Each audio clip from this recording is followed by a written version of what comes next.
એમાં ભાજપના પ્રદેશ પ્રમુખ બનાસકાંઠામાં આવી આ વિસ્તારમાં મહિલાઓની આબરૂ એના ઓઢણામાં સાડીના પલ્લુમાં છે.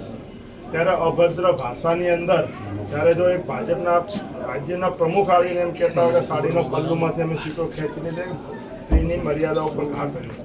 એક બાજુ ભાજપના લોકો નારી વંદનાની વાતો કરે છે અને એક બાજુમાં જાહેરમાં એક ચૂંટાયેલો પ્રતિનિધિના ઉપર જે આ બનાસકાંઠા લોકસભાના લાખો મતદારે ચૂંટી મૂક્યા અને બક્ષીપંથની મહિલાઓનો સંસદમાં અવાજ ઉપાડ્યો એ ગુનો કર્યો કે ગાય માતાના મુદ્દે સંસદમાં મુદ્દો ઉઠાવ્યો એ ગુનો કર્યો. ત્યારે આવી રીતે જાહેરની અંદર અપમાન કરવામાં ત્યાં તો કરવામાં આવે પણ આ તમને એક અમારી આ દીકરી અહીંયા ચૂંટણી લડી હતી એના વિશે સાહેબ તમે વાંચો કેવી અભદ્ર ટિપ્પણીઓ આની અંદર કરી છે.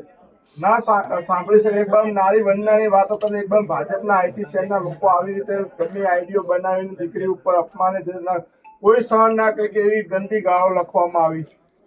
બીજી બાજુ મહિલા કોંગ્રેસની પ્રમુખને અંદર આવતા પોલીસ વાળા એમ કે ભડવી છે આવા શબ્દના ઉચ્ચારણ આ સંકુલની અંદર તમારે મળવા આવતા જે આવા ઉચ્ચારણો કરતા હોય તો એ પણ નારી વંદનાની વાતો, મહિલા સુરક્ષાની વાતો ને પણ મહિલાઓની આબરૂ લેવાની વાતો થતી હોય અને આ કેમ્પસમાંથી અને સાહેબ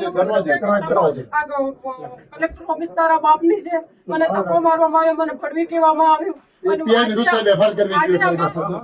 બેનના સન્માનમાં, નારીના સન્માનમાં અમે તમારી જોડે શાંતિથી રજૂઆત કરવા આવતા હતા અને તારાએ તો પીએસઆઈ આહિર કરીને મને ધક્કો માર્યો, મારું સાહેબ આબરૂ લીધું. હવે તમે વિચારો કે એક મહિલા તરીકે જો મારી હાથે આવું થતું છે, આ મહિલાઓનું આ વિસ્તારમાં શું નહીં થતું હોય સાહેબ.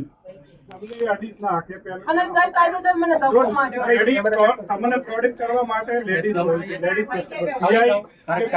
ક્યારે પણ લેડીઝને નથી કરી કાયદો કે શબ્દ સાહેબ ના બોલો કોઈ પણ અધિકારી પહેલો તો